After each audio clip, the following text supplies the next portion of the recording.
Hello students, कैसे हैं आप? बिल्कुल ठीक। Very good students. इसके प्रीवियस क्लास में हम लोगों ने डिस्कस किया था मोबिलिटी क्या है, जिसको हम म्यू से डिनोट करते हैं, और डिस्कस किया था करंट डेंसिटी क्या है, जिसको हम लोग जे से डिनोट करते हैं। और फिर थर्ड वीडियो लेक्चर में हमने डिस्कस किया था ओम्स लॉ क्या है। ओके, मोबिलिटी में हमने आपको ये बताया था कि जब भी हम एक्सटर्नल इलेक्ट्रिक फील्ड अप्लाई करते हैं तो उस एक्सटर्नल इलेक्ट्रिक फील्ड के अप्लाई करने पर जो सॉलिड कंडक्टर होते हैं उनके अंदर चार्ज कैरियर का क्या रेस्पॉन्स है, कितने वो क्विकली मूव करते हैं, कितने फास्ट उनका रेस्पॉन्स है या कितना स्लो रेस्पॉन्स है, ये मोबिलिटी का मेजरमेंट करता है। या ये बात हमें मोबिलिटी बताती है कि मीन्स जब हमने एक्सटर्नल इलेक्ट्रिक फील्ड अप्लाई किया किसी कंडक्टर में तो चार्ज कैरियर का क्विक रेस्पॉन्स होना या फास्ट रेस्पॉन्स होना या स्लो रेस्पॉन्स होना उसकी मोबिलिटी को बताएगा। मोबिलिटी ज़्यादा होगी इसका मतलब कि उसकी मूव करने की एबिलिटी ज़्यादा है, उसका रिस्पांस क्विक होगा, करंट ज़्यादा होगी। और अगर मोबिलिटी कम होगी तो उसका रिस्पांस कम होगा, मीन्स वो स्लो चलेगा और करंट आपकी जो है कम होगी। हमने ये भी बताया था कि मोबिलिटी को म्यू से डिनोट करते हैं और magnitude of drift velocity per unit electric field को हम मोबिलिटी कहते हैं। मोबिलिटी की एसआई यूनिट हमने बताया था मीटर स्क्वायर पर वोल्ट इंटू सेकेंड या सेंटीमीटर स्क्वायर पर वोल्ट इंटू सेकेंड बताया था। और ये बताया था कि इलेक्ट्रॉन के मोबिलिटी को इलेक्ट्रॉनिक मोबिलिटी कहते हैं, इलेक्ट्रॉन मोबिलिटी कहते हैं, और होल्स की मोबिलिटी को होल की मोबिलिटी बोलते हैं। और होल का मास ज़्यादा होने से होल की मोबिलिटी कम होती है, इलेक्ट्रॉन की मोबिलिटी ज़्यादा होती है, मीन्स इलेक्ट्रॉन तेजी से चलता है। और ये बताया था कि वैकेंट सीट ऑफ इलेक्ट्रॉन को होल्स कहते हैं, जो कि सेमीकंडक्टर में होते हैं, जिसके विषय में हम आगे डिटेल में स्टडी करेंगे। और आपको ये भी बताया था कि मोबिलिटी जो है mu equal to v d upon capital E होती है, जहां वी डी ड्रिफ्ट वेलोसिटी का मैग्नीट्यूड है और ई जो है इलेक्ट्रिक फील्ड है। हमने आपको ये भी बताया था कि म्यू इक्वल टू जब आप वैल्यू पुट करेंगे वी डी की small E capital E into tau upon m, तो वो आपका आता है small E tau upon m. ये मोबिलिटी का फॉर्मूला होता है। उसके बाद हमने करंट डेंसिटी का डिस्कशन किया था कि करंट एक मैक्रोस्कोपिक क्वांटिटी है जो कि पूरे कंडक्टर पर डिपेंड करती है, पूरे कंडक्टर के डायमेंशन पर डिपेंड करती है, ना कि उसके हर एक पॉइंट टू पॉइंट चेंज होती है।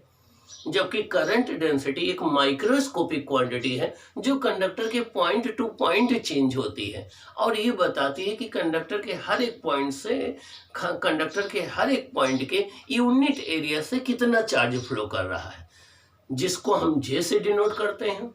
और ये भी बताया था कि जे जो है वो एक वेक्टर क्वांटिटी है जिसकी डायरेक्शन वही होती है जो आपकी इलेक्ट्रिक फील्ड की डायरेक्शन होती है।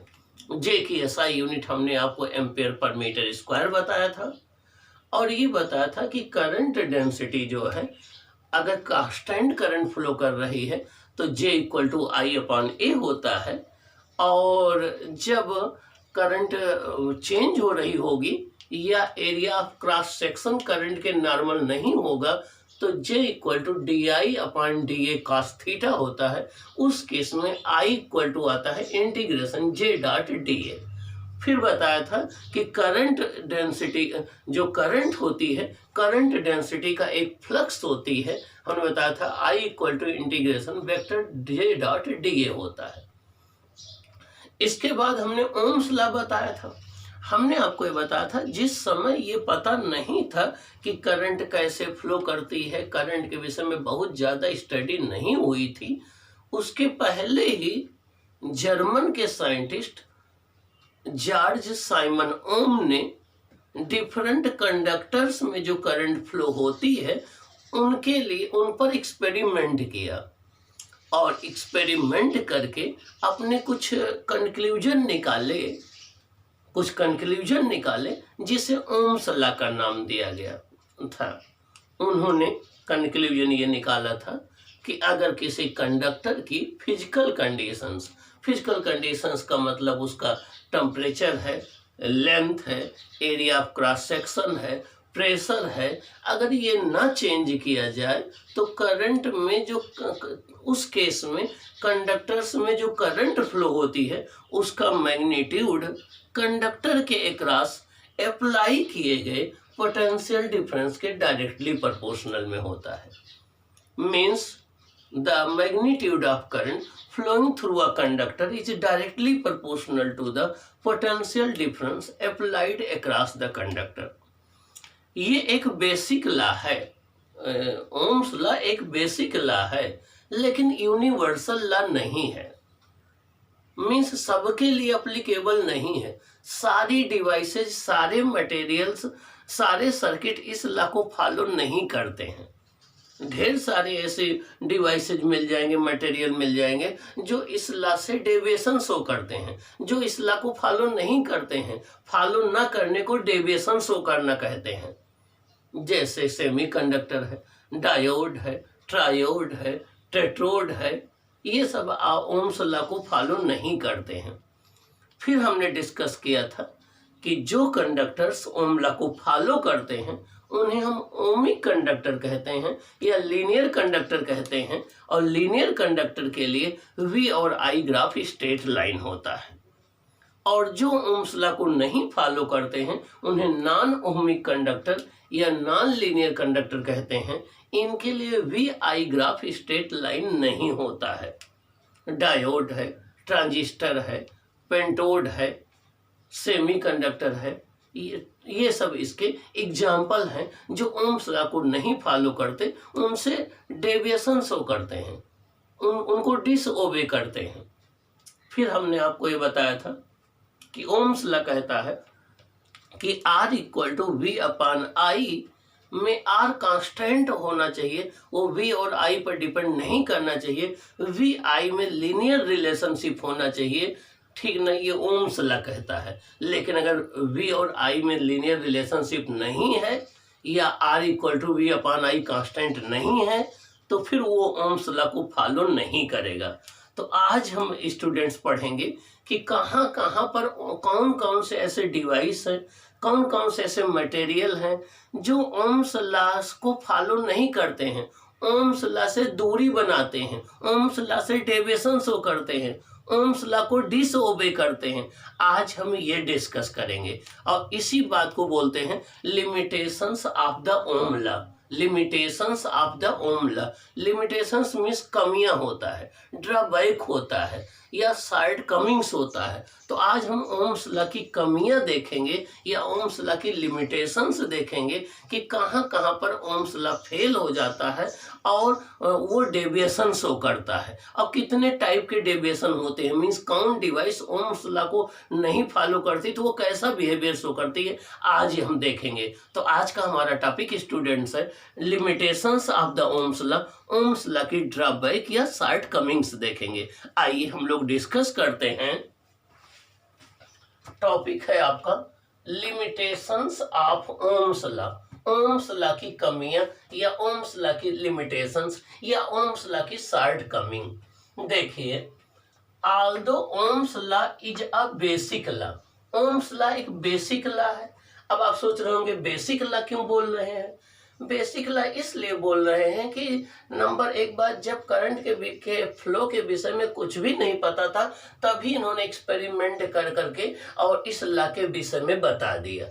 दूसरी बात, मोस्ट ऑफ द कंडक्टर ऐसे हैं जो कि एक कुछ कंडीशंस के साथ ओम्स लॉ को फॉलो करते हैं, इसलिए इसे हम बेसिक लॉ बोल रहे हैं। But not a universal law, लेकिन ये एक यूनिवर्सल लॉ नहीं है। यूनिवर्सल लॉ इसलिए नहीं है क्योंकि यूनिवर्सल लॉ उसे कहते हैं जो सभी के लिए अप्लीकेबल हो, चाहे वो जिस टाइप के कंडक्टर हो, चाहे जिस टाइप की डिवाइस हो, चाहे जिस टाइप के मटेरियल हो, अगर सबके लिए अप्लीकेबल है तो उसे हम यूनिवर्सल लॉ बोलेंगे, जैसे यूनिवर्सल लॉ ऑफ ग्रेविटेशन होता है। लेकिन यहाँ पर ओम्स लॉ सारे कंडक्टर के लिए, सारे डिवाइसेज के लिए, सारे मटेरियल के लिए अप्लीकेबल नहीं है, इसीलिए ये यूनिवर्सल लॉ नहीं है। जैसे डायोड के लिए नहीं अप्लीकेबल है, ट्रांजिस्टर के लिए नहीं अप्लीकेबल है, सेमीकंडक्टर के लिए नहीं अप्लीकेबल है, आयोनाइज्ड गैसेज के लिए नहीं अप्लीकेबल है, तो ये एक यूनिवर्सल लॉ नहीं है, ठीक है ना। As there are many devices and materials which do not obey Ohm's law, क्योंकि ढेर सारी ऐसी डिवाइसेज हैं, डिवाइसेज में आपकी डायोड आ जाएंगी, ट्रायोड आ जाएंगी, ट्रांजिस्टर आ जाएंगी, एम्पलीफायर आ जाएंगी, ये सब डिवाइसेज में आ जाएंगी। मटेरियल्स में आपके सेमीकंडक्टर मटेरियल्स आ जाएंगे which do not follow Ohm's law, जो कि ओम्स लॉ को फॉलो नहीं करते हैं। अब ओम्स लॉ को फॉलो ना करने का मतलब क्या हुआ कि V I के प्रोपोर्शनल में नहीं होगा, मतलब जिस रेशियो में आप V को इंक्रीज करोगे उसी रेशियो में करंट नहीं बढ़ेगी, या तो करंट ज्यादा बढ़ेगी या तो कम बढ़ेगी। और VI ग्राफ अगर आप प्लॉट करोगे तो वो स्ट्रेट लाइन नहीं आएगी। अगर आप V और I ग्राफ प्लॉट करोगे तो वो स्ट्रेट लाइन नहीं आएगी।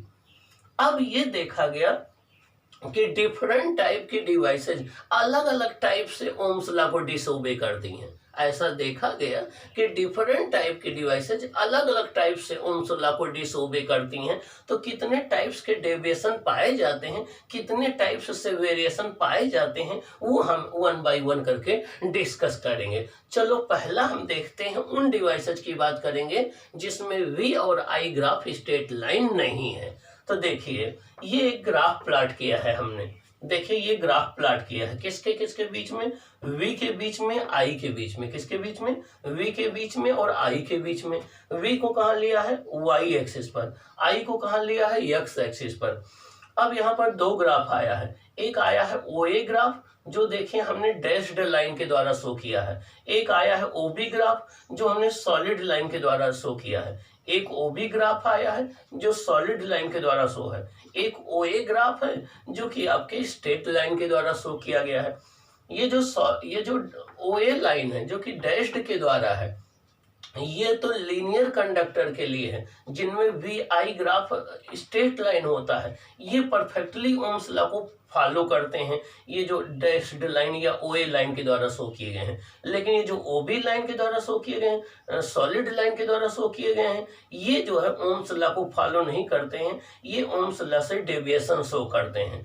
शुरुआत में फॉलो कर रहे हैं, उसके बाद ये डेविएट करते हैं। गुड कंडक्टर्स के लिए ये डैश्ड लाइन आती है, आइडल कंडक्टर के लिए ये आपकी जो है गुड कंडक्टर के लिए सॉलिड लाइन आती है, आइडल कंडक्टर के लिए डैश्ड वाली लाइन OA लाइन ग्राफ में आती है। तो देखिए इन ग्राफ में dashed line OA represents linear Ohm's law, means जो डैश्ड लाइन OA है ये लीनियर ओम्स लॉ को डिनोट करती है। मींस वह डिवाइसेज जो कंप्लीट ओम्स लॉ को फॉलो करती हैं जिनमें V और I ग्राफ स्ट्रेट लाइन होता है।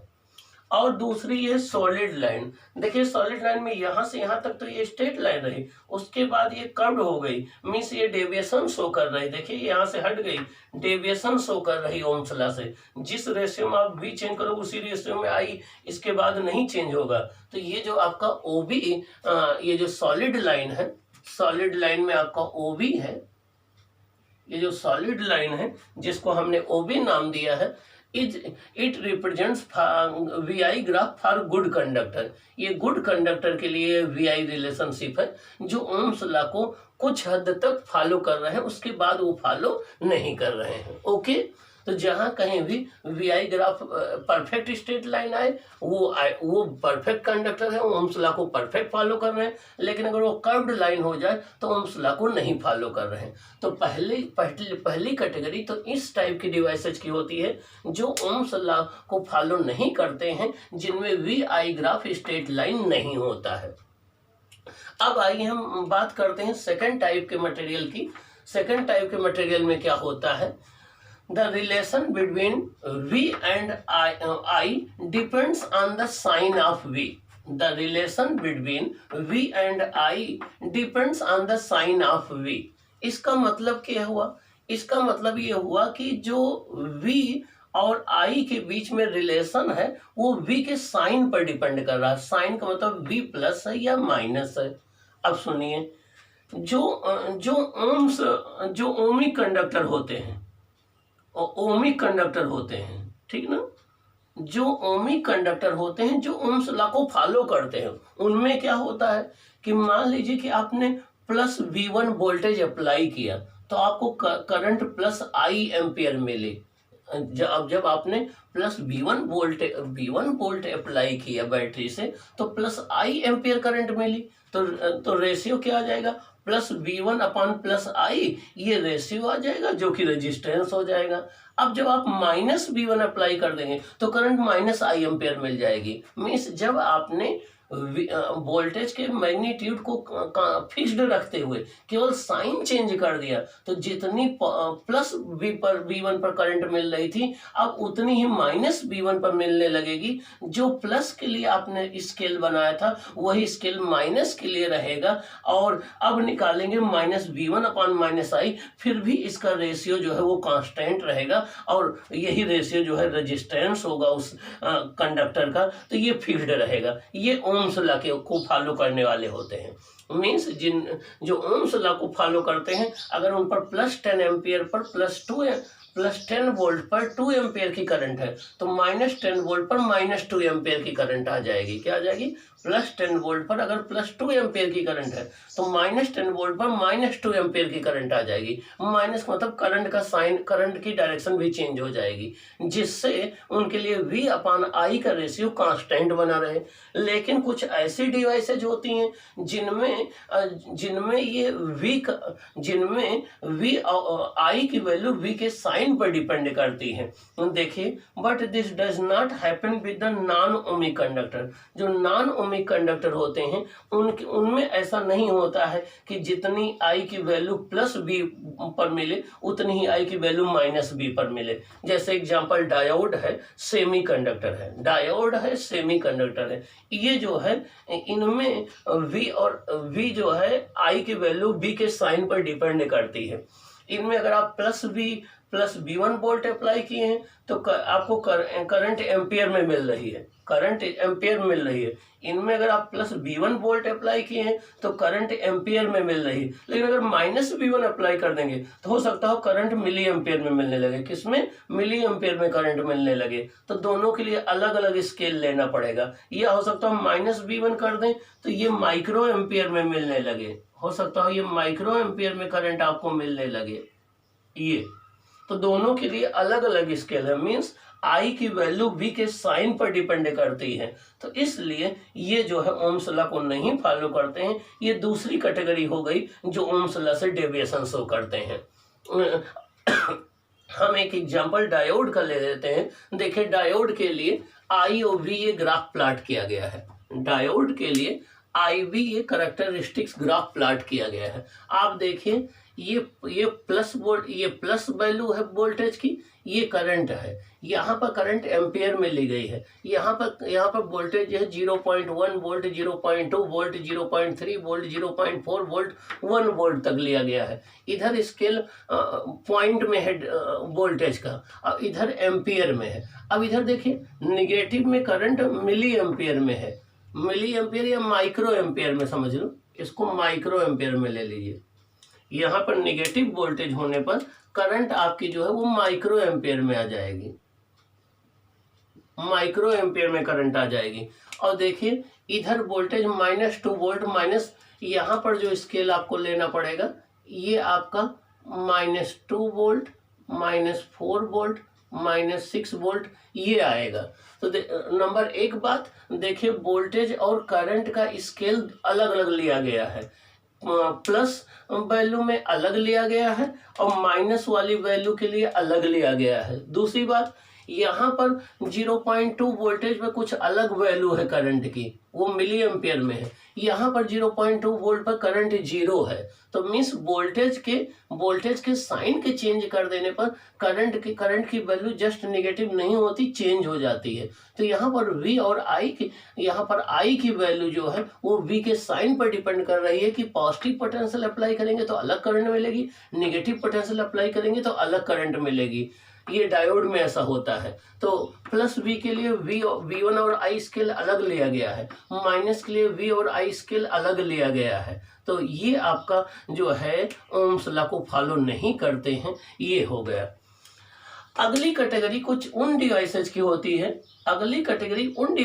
होती है जिनमें V और I का रिलेशन यूनिक नहीं होता है। The relation between V and I is not unique. इसका मतलब क्या हुआ कि जो डिवाइसेज ओम्स लॉ को फॉलो करेंगी उसमें V की एक वैल्यू के लिए I की एक ही वैल्यू होगी। मान लीजिए V 10 वोल्ट है तो उस पर अगर करंट 2 एम्पियर है तो 2 एम्पियर ही रहेगी और वैल्यू नहीं मिलेगी। मीन्स जो डिवाइसेज ओम्स लॉ को फॉलो करती हैं उसमें वोल्टेज की एक सिंगल वैल्यू के लिए करंट की एक सिंगल वैल्यू होती है। मैथ की लैंग्वेज में हम कहें तो 1:1 करस्पॉन्डेंस होती है। लेकिन जो आपकी नॉन ओमिक डिवाइसेज होती हैं उनमें जो है हो सकता हो कि V की जो है एक से ज़्यादा वैल्यू मिल जाए एक ही I की वैल्यू के लिए। मीन्स करंट की सेम वैल्यू के लिए V की एक से ज़्यादा वैल्यू भी मिल सकती हैं। तो कुछ ऐसी डिवाइसेज होती हैं जिसमें V और I रिलेशन यूनिक नहीं होता है। मीन्स I की एक ही वैल्यू के लिए V की एक से ज्यादा वैल्यूज भी हो सकती हैं। इसका एग्जांपल है गैलियम आर्सेनाइड। क्या है? Gallium arsenide. गैलियम आर्सेनाइड एक कंपाउंड सेमीकंडक्टर है जिसमें V I के बीच में रिलेशनशिप यूनिक नहीं होती है। इसमें I की एक वैल्यू के लिए V की एक से ज्यादा वैल्यूज भी हो जाती हैं। अब हम गैलियम आर्सेनाइड के करंट एवं वोल्टेज के बीच में ग्राफ प्लॉट करेंगे और देखेंगे कि उसमें पॉजिटिव रेजिस्टेंस क्या होता है, नेगेटिव रेजिस्टेंस क्या होता है, ये हम देखेंगे। आपके बोर्ड के लिए गैलियम आर्सेनाइड का VI ग्राफ इम्पॉर्टेंट है और उसमें ये शो करने के लिए पूछा जाता है कि नेगेटिव रेजिस्टेंस रीजन बताइए। मीन्स जो सिंपल ओमिक डिवाइसेज होती हैं उनका रेजिस्टेंस कभी नेगेटिव नहीं होता है, लेकिन जो नॉन ओमिक डिवाइसेज होती हैं उनका रेजिस्टेंस माइनस में भी हो सकता है, जिसको हम नेगेटिव रेजिस्टेंस बोलते हैं। तो गैलियम आर्सेनाइड का अब हम लोग VI ग्राफ प्लॉट करेंगे और उसमें देखेंगे कि कितने में रेजिस्टेंस पॉजिटिव है, कितने ग्राफ में रेजिस्टेंस नेगेटिव है, ये हम डिस्कस करेंगे। आइए हम गैलियम आर्सेनाइड का ग्राफ प्लॉट करते हैं। अब हम देखेंगे स्टूडेंट्स कि ये जो गैलियम आर्सेनाइड है जिसमें V और I के बीच में यूनिक रिलेशन नहीं होता है और I के एक ही वैल्यू के लिए V की एक से ज़्यादा वैल्यू होती हैं, इसके लिए हम VI ग्राफ कैसे प्लॉट करेंगे। देखिए ये इम्पोर्टेंट है आपके बोर्ड के लिए।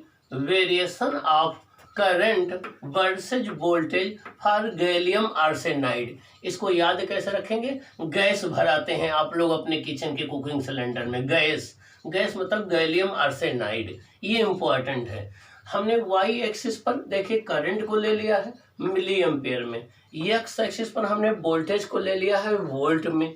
अब ग्राफ प्लॉट किया तो देखिए ग्राफ ये आया है, जो सॉलिड रेड लाइन के द्वारा है ग्राफ ये आया है I और V के बीच में ग्राफ। अब इस ग्राफ के 3 पार्ट हैं। देखिए सबसे पहला पार्ट OA है। OA पार्ट स्ट्रेट लाइन है, मीन्स OA पार्ट तक ये ओम्स लॉ को फॉलो कर रहा है, इसीलिए इसको कहते हैं लीनियर रीजन। इसीलिए क्या कहते हैं इसको? Linear region.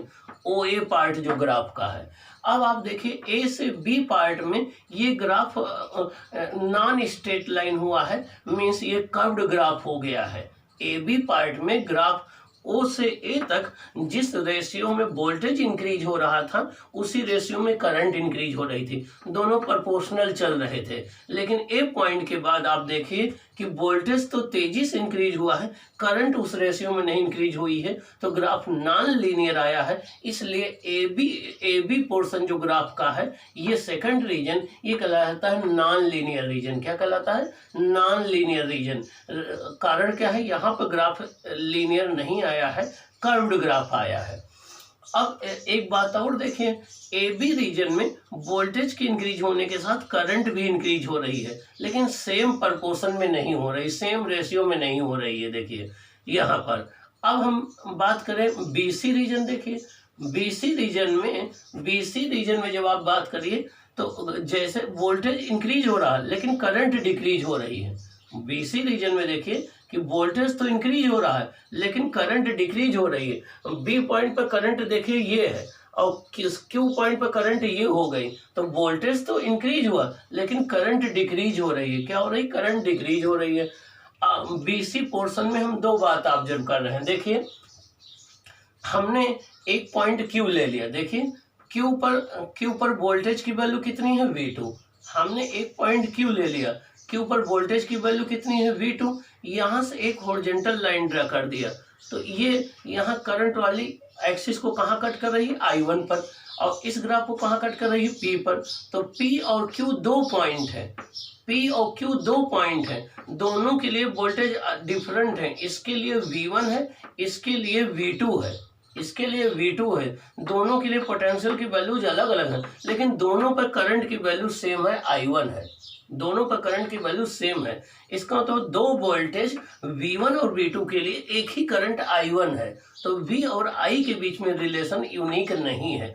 V के I के एक ही वैल्यू के लिए V की एक से ज़्यादा वैल्यूज हैं, इसलिए V और I के बीच में रिलेशन यूनिक नहीं है। तो गैलियम आर्सेनाइड में V और I के बीच में रिलेशन यूनिक नहीं होता है।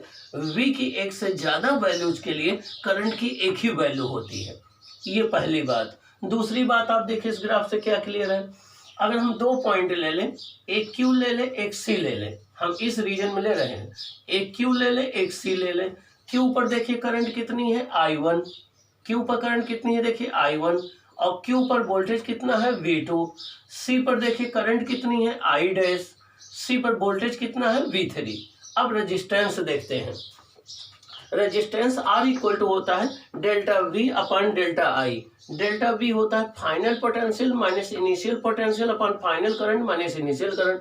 तो देखिए फाइनल पोटेंशियल है V3 और इनिशियल पोटेंशियल है V2, तो V3 माइनस V2 करेंगे तो V3 की वैल्यू ज़्यादा है, V2 की वैल्यू कम है, तो V3 माइनस V2 प्लस में आएगा, ये प्लस में आएगा। अब यहाँ करंट देखिए I डैश माइनस I है, V3 पे करंट I डैश है। देखिए V3 ये है और इस पर करंट I डैश है, और V2 पर करंट I1 है, V2 पर करंट I1 है। करंट I1 से I डैश हुई है, करंट डिक्रीज हुई है, वोल्टेज इंक्रीज हुआ है। जब वोल्टेज V2 से V3 हुआ तो करंट I1 से I डैश हो गई, तो यहाँ I डैश माइनस I1 ये माइनस में आएगा। क्या आएगा? माइनस में आएगा। तो रेजिस्टेंस क्या आएगा? निगेटिव आएगा। क्या आएगा? रेजिस्टेंस निगेटिव आएगा। इसीलिए रीजन थर्ड को बोलते हैं निगेटिव रेजिस्टेंस रीजन। इसीलिए थर्ड रीजन को बोलते हैं निगेटिव रेजिस्टेंस रीजन। रीजन क्या है? इसका कारण क्या है कि वोल्टेज के बढ़ने के साथ करंट डिक्रीज हो रही है। ओके, तो गैलियम आर्सेनाइड के VI ग्राफ का वो पोर्शन जहां पर वोल्टेज के बढ़ने के साथ करंट डिक्रीज होती है उसे हम निगेटिव रेजिस्टेंस रीजन कहते हैं। तो द पोर्शन ऑफ ग्राफ